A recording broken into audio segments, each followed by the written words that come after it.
सूरज की पहली किरणें गांव के छोटे छोटे घरों की छतों पर पड़ रही थी। हवा में ठंडी नमी थी और खेतों में हल्की बूंदें चमक रही थी। इस गांव में एक अनोखी घटना होने वाली थी। वहां के लोग साधारण जीवन जीते थे, पर आज उनके सामने एक ऐसा बालक खड़ा होने वाला था जिसने आने वाले समय में उनकी दुनिया बदल देने वाली थी। उसका नाम था ओरिन, जो पहले जीवन में देवीरों के रूप में जाना जाता था। ओरिन की आंखों में केवल जिज्ञासा नहीं, बल्कि गहरी समझ और शक्ति की झलक थी। जब वह चलता, उसके कदमों में स्थिरता और आत्मविश्वास झलकता। लोग उसे केवल एक साधारण बालक समझते, पर उसके भीतर छिपा ज्ञान और अनुभव किसी साधारण बालक में नहीं पाया जा सकता था। जब ओरिन 8 वर्ष का हुआ, तो उसने गांव में पहला चमत्कार किया। गांव के एक बुजुर्ग बीमार पड़े हुए थे। सभी स्थानीय चिकित्सक असफल हो चुके थे, पर ओरिन ने बिना किसी भय के अपने ज्ञान और प्राकृतिक जड़ी बूटियों का उपयोग किया और बुजुर्ग को स्वस्थ कर दिया। लोग चकित रह गए। उनकी आंखों में आश्चर्य था और मन में प्रश्न उठ रहा था कि यह बालक साधारण कैसे हो सकता है। ओरिन ने महसूस किया कि उसका पुनर्जन्म केवल नया जीवन नहीं था, बल्कि यह उसे शक्ति और ज्ञान के सही उपयोग के लिए तैयार कर रहा था। उसने सोचा कि अब केवल अपने लिए जीना पर्याप्त नहीं है। उसे इस नई दुनिया में न्याय और चमत्कार का प्रतीक बनना है। जैसे जैसे वह बड़ा हुआ, उसने अपने आसपास की दुनिया का निरीक्षण करना शुरू किया। गांव के लोग धीरे धीरे उसकी असाधारण बुद्धि और शक्ति को समझने लगे। उसने छोटी छोटी घटनाओं में अपनी क्षमता दिखाना शुरू किया। जब किसी खेत में पानी का संकट आया, तो उसने प्राकृतिक साधनों से उसे हल किया। जब जानवर बीमार हुए, तो उन्होंने ओरिन की मदद से स्वस्थ हुए। उसकी हर क्रिया में ज्ञान, शक्ति और सहानुभूति का मेल था। एक दिन गांव में एक गंभीर बीमारी फैल गई। लोग भयभीत हो गए और घरों में छिप गए। पर ओरिन ने संयम बनाए रखा। उसने जड़ी बूटियों और प्राकृतिक उपचारों का मिश्रण तैयार किया और बीमार लोगों को उपचारित करना शुरू किया। उसकी शक्ति, बुद्धि और धैर्य ने सभी को चकित कर दिया। कुछ ही घंटों में बीमारी का प्रभाव कम होने लगा और गांव के लोग राहत की सांस लेने लगे। ओरिन अब समझ गया था कि उसकी पहली जिंदगी में हुए विश्वासघात और धोखे ने उसे केवल मजबूत बनाया था। अब वह अपनी शक्ति और बुद्धि का सही उपयोग सीख रहा था। वह जानता था कि आने वाले समय में उसे और भी कठिन परीक्षणों और बड़ी लड़ाइयों का सामना करना होगा। गांव में उसकी कहानियां फैलने लगी। लोग दूर दूर से आते और उसे देखकर आश्चर्यचकित हो जाते। उसके भीतर की शक्ति और उसकी समझ सभी को प्रभावित कर रही थी। उसकी आंखों में एक गहरी चमक थी, जो केवल अनुभव और ज्ञान से आती थी। उसके शब्द शांत थे, पर उनकी गूंज लोगों के दिलों में असर डाल रही थी। ओरिन ने धीरे धीरे महसूस किया कि शक्ति केवल शारीरिक नहीं होती। मानसिक शक्ति, धैर्य और न्याय की भावना ही असली शक्ति है। उसने ठान लिया कि अब वह केवल अपने गांव की सुरक्षा नहीं करेगा। उसे अपनी शक्ति का उपयोग उस दुनिया में न्याय और चमत्कार फैलाने के लिए करना होगा। एक दिन गांव में एक भयंकर तूफान आया। तेज बारिश और आकाशीय बिजली ने पूरे गांव को हिला दिया। लोग डर के मारे भागने लगे, पर ओरिन ने संयम बनाए रखा। उसने सभी को सुरक्षित स्थानों पर पहुंचाया और अपने ज्ञान और शक्ति का उपयोग करके तूफान के प्रभाव को कम किया। उसकी चतुराई और साहस ने सभी का जीवन बचाया। ओरिन ने महसूस किया कि उसका पुनर्जन्म केवल एक नया जीवन नहीं था। यह उसे उसकी असली क्षमता, धैर्य और शक्ति दिखाने का अवसर था। उसकी आत्मा में देवरों की बुद्धिमत्ता और शक्ति अभी भी जीवित थी, पर अब यह नई पहचान, नई जिम्मेदारी और नए संघर्ष के साथ जुड़ी हुई थी। धीरे धीरे गांव के लोग उसे केवल बालक नहीं, बल्कि मार्गदर्शक और संरक्षक के रूप में देखने लगे। उसकी हर क्रिया, हर निर्णय और हर शब्द लोगों के मन में एक गहरी छाप छोड़ रहा था। उनका विश्वास बढ़ा और साथ ही कुछ लोग उसकी शक्ति से भयभीत भी होने लगे। ओरेन अब तैयार था। उसे पता था कि आने वाले समय में उसे और भी बड़े संघर्षों, धोखे और परीक्षणों का सामना करना होगा। उसका लक्ष्य केवल खुद को साबित करना नहीं था। वह अपने ज्ञान और शक्ति का उपयोग उन सभी के लिए करने वाला था जो असुरक्षा और अन्याय में फंसे थे। और इस प्रकार देवीरों का पुनर्जन्म ओरेन के रूप में हुआ। यह केवल एक नई शुरुआत नहीं थी। यह उसकी नई यात्रा थी, न्याय, शक्ति और चमत्कार की यात्रा। उसके भीतर की चेतना जागृत हो चुकी थी। अब वह इस दुनिया में अपनी असली पहचान और शक्ति दिखाने वाला था। ओरेन ने अपनी आंखें उठाईं और गांव के चारों ओर देखा। उसे पता था कि यह केवल पहला दिन है। आने वाले समय में उसे न केवल प्राकृतिक आपदाओं और बीमारियों से लड़ना होगा, बल्कि मानव स्वभाव, विश्वासघात और अपनी शक्ति को नियंत्रित करने के लिए कठिन निर्णय भी लेने होंगे। उसने धीरे धीरे अपने हाथ फैलाए। उसकी ऊर्जा फैलने लगी और आसपास की हवा में हल्का चमकता प्रकाश फैल गया। लोग चकित होकर देख रहे थे। कुछ लोग डर रहे थे, पर अधिकांश लोग उसकी शक्ति और करुणा को देखकर आश्चर्यचकित थे। ओरेन ने महसूस किया कि अब उसकी वास्तविक परीक्षा शुरू होने वाली है। यह केवल उसकी बुद्धि, ज्ञान और शक्ति का परीक्षण नहीं होगा, बल्कि उसके मन, धैर्य और न्याय की भावना का भी परीक्षण होगा।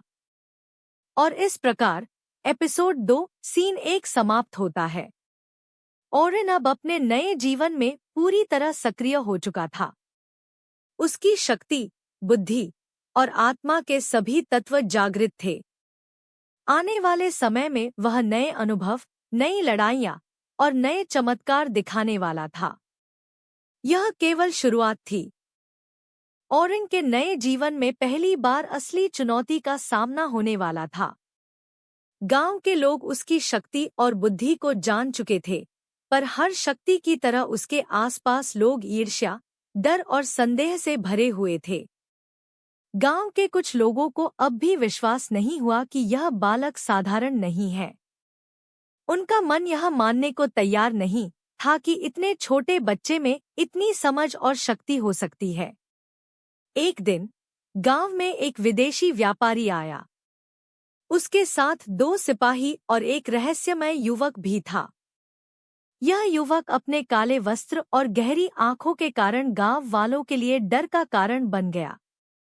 उसने धीरे धीरे गांव में कहानियां फैलाई कि वह ओरेन की शक्ति से बड़ा है और उसकी बुद्धि को चुनौती देने वाला है।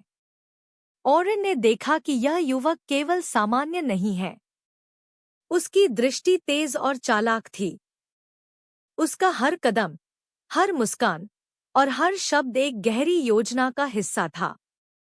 ओरेन ने महसूस किया कि अब केवल उसकी शक्ति और ज्ञान ही पर्याप्त नहीं होंगे। उसे अपनी रणनीति और धैर्य का इस्तेमाल भी करना होगा। पहली चुनौती तब आई जब व्यापारी ने गांव के कुछ कीमती जड़ी बूटियों और औषधियों को अपने साथ ले जाने की कोशिश की। यह केवल चोरी नहीं थी, बल्कि गांव की सुरक्षा और ओरेन की प्रतिष्ठा पर हमला था। ओरेन ने बिना किसी भय के सामने आया और कहा, ये चीजें केवल तुम्हारे लिए नहीं, बल्कि इस गांव और लोगों के लिए महत्वपूर्ण हैं। इन्हें ले जाना असंभव है। पर रहस्यमय युवक हंसा और कहा, तुम केवल बच्चे हो। कैसे तुम हमारी योजना रोक सकते हो? तुम्हारी शक्ति केवल कल्पना है। ओरेन ने शांत मन से उसकी ओर देखा। उसने महसूस किया कि केवल शक्ति दिखाने से काम नहीं चलेगा। उसे बुद्धि और रणनीति का उपयोग करना होगा। उसने अपने आसपास की परिस्थितियों का विश्लेषण किया। हवा की दिशा, सूरज की रोशनी और गांव की संरचना हर चीज उसकी योजना का हिस्सा बनी। ओरेन ने धीरे धीरे अपनी जड़ी बूटियों और औषधियों को सुरक्षित स्थान पर स्थानांतरित करना शुरू किया। उसने सिपाहियों को भ्रमित करने के लिए छाया और रोशनी का खेल किया। उसकी चालाकी और बुद्धिमत्ता ने गांव वालों को भी चकित कर दिया। लेकिन सबसे बड़ा झटका तब आया जब उसे पता चला कि गांव के कुछ लोग, जिन पर वह भरोसा करता था, रहस्यमय युवक के पक्ष में हैं। उन्होंने चोरी और धोखे में मदद की। ओरेन को यह देखकर गहरा आघात लगा। उसका दिल दुखा, पर उसका मन स्थिर रहा। उसने सोचा, विश्वासघात केवल मुझे कमजोर नहीं करेगा, यह मुझे और मजबूत बनाएगा। मैं इसे सीखकर अपनी शक्ति और बुद्धि को और निखारूंगा। ओरेन ने फिर निर्णय लिया कि अब केवल रक्षा करना पर्याप्त नहीं है। उसे सक्रिय रूप से इस चुनौती का सामना करना होगा। उसने रहस्यमय युवक के साथ संवाद किया। तुम सोचते हो कि तुम मुझे रोक सकते हो, पर तुम नहीं जानते कि मैं कौन हूं। मेरी शक्ति केवल शारीरिक नहीं, बल्कि मानसिक और आत्मिक भी है, और मैं इसे केवल सुरक्षा और न्याय के लिए उपयोग करूंगा। युवक मुस्कुराया, पर उसकी आंखों में चिंता की झलक थी। उसने महसूस किया कि ओरेन केवल बालक नहीं, बल्कि एक रणनीतिक और शक्तिशाली व्यक्ति है। उसे अब अपनी योजना बदलनी होगी। ओरेन ने तुरंत कार्यवाही शुरू की। उसने गांव के अन्य लोगों को समझाया कि उनका सहयोग और बुद्धि ही उनका सबसे बड़ा हथियार है। उसने उन्हें प्रशिक्षित किया कि कैसे सावधानी, समझ और ज्ञान से किसी भी खतरे का सामना किया जा सकता है। गांव वाले उसकी बातें सुनकर आश्चर्यचकित और प्रभावित हुए। पहली वास्तविक लड़ाई तब शुरू हुई जब रहस्यमय युवक ने अपनी शक्ति का प्रदर्शन किया।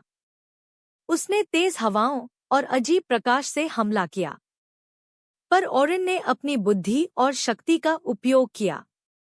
उसने जड़ी बूटियों, औषधियों और प्राकृतिक संसाधनों का संयोजन करके युवक के हमले को नष्ट किया। उसकी चालाकी, धैर्य और बुद्धिमत्ता ने युवक को चकित कर दिया। पर जैसे ही लड़ाई खत्म हुई, ओरेन ने देखा कि कुछ गांव वाले उसके खिलाफ षड्यंत्र कर रहे थे। उन्होंने सच्चाई छुपाई और युवक की योजना में मदद की। ओरेन का मन दुखी हुआ, पर उसने तुरंत निर्णय लिया कि अब उसे केवल शक्ति दिखाने के बजाय अपने आत्मविश्वास, धैर्य और रणनीति का प्रयोग करना होगा। ओरेन ने महसूस किया कि असली शक्ति केवल शारीरिक क्षमता में नहीं है। यह धैर्य, बुद्धि और न्याय की भावना में है। उसने गांव वालों को समझाया कि उन्हें केवल दूसरों की ताकत पर निर्भर नहीं रहना चाहिए। उन्होंने अपनी सोच, समझ और ज्ञान का उपयोग करके अपनी रक्षा करनी होगी। दिन ढलते ढलते ओरेन ने रहस्यमय युवक और उसके सिपाहियों को परास्त किया। उसकी रणनीति और बुद्धि ने उन्हें हर कदम पर चकित कर दिया। गांव वाले उसकी क्षमता और धैर्य देखकर सम्मानित हुए। उन्होंने महसूस किया कि यह बालक केवल शक्तिशाली नहीं है, बल्कि एक मार्गदर्शक और संरक्षक भी है। ओरेन ने अपने भीतर की चेतना को महसूस किया। उसने जाना कि यह केवल पहला बड़ा संघर्ष था। आने वाले समय में और भी बड़े संकट, विश्वासघात और परीक्षा उसके सामने होंगे।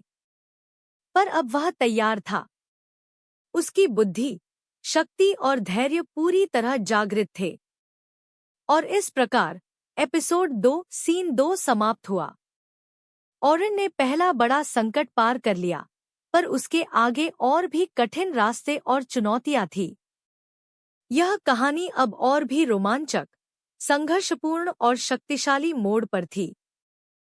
ओरेन ने गांव में अपनी बुद्धि और शक्ति से पहले संकट को परास्त कर लिया था, पर उसका मन शांत नहीं था। उसे पता था कि यह केवल शुरुआत थी। अब समय था अपनी असली क्षमता दिखाने का। गांव के लोग अभी भी उसकी शक्ति को समझने में चकित थे, और कुछ लोग अभी भी उसकी महानता पर विश्वास नहीं कर पा रहे थे। एक दिन गांव के पास एक विशाल जंगल में भयंकर अजीब शक्ति महसूस हुई। पेड़ हिल रहे थे, पक्षियों की आवाज डर और घबराहट से भर गई थी। गांव के बुजुर्गों ने बताया कि यह शक्तिशाली प्राणी लंबे समय से जंगल में छिपा हुआ था और अब उसका हमला गांव की ओर बढ़ रहा था। सभी लोग भयभीत हो गए, पर ओरिन का मन स्थिर था। उसने महसूस किया कि अब उसकी असली परीक्षा शुरू होने वाली है। ओरिन ने गहरी सांस ली और अपने भीतर की ऊर्जा को महसूस किया। उसके हाथों में हल्की नीली चमक फैल गई। उसकी आंखों में चेतना की गहरी झलक थी। उसने धीरे धीरे अपने शरीर और मन को एक साथ जोड़कर महाशक्ति का प्रदर्शन करने की तैयारी की। यह शक्ति केवल शारीरिक नहीं थी। यह ज्ञान, अनुभव और आत्मा की ऊर्जा का संपूर्ण मिश्रण थी। जैसे ही प्राणी गांव की ओर आया, उसकी शक्ति और भी बढ़ गई। उसने भारी कदमों से जमीन हिला दी और उसकी दृष्टि में आग और अंधेरा चमक रहा था। गांव के लोग डर के मारे छिप गए, पर ओरिन ने अपने भीतर की शक्ति को महसूस किया और बिना भय के उसके सामने खड़ा हुआ। ओरिन ने अपने हाथ फैलाए और जड़ी बूटियों, औषधियों और प्राकृतिक ऊर्जा को एक अद्भुत संयोजन में बदल दिया। हवा, पानी और प्रकाश की शक्तियों ने उसके चारों ओर एक विशाल ऊर्जा क्षेत्र बना दिया। प्राणी ने हमला किया, पर ओरिन ने अपनी महाशक्ति से उसे रोक दिया। उसकी ऊर्जा इतनी तीव्र थी कि प्राणी वापस पीछे हट गया। गांव के लोग चकित और भयभीत थे। उन्होंने कभी किसी बालक में ऐसी शक्ति नहीं देखी थी। ओरिन ने अपने भीतर की चेतना से प्राणी की शक्ति को महसूस किया और उसकी कमजोरी खोज निकाली। उसने प्राकृतिक ऊर्जा और अपनी शक्ति का उपयोग करके प्राणी को शांत किया। प्राणी ने ओरिन की शक्ति और धैर्य को देखकर आत्मसमर्पण कर दिया।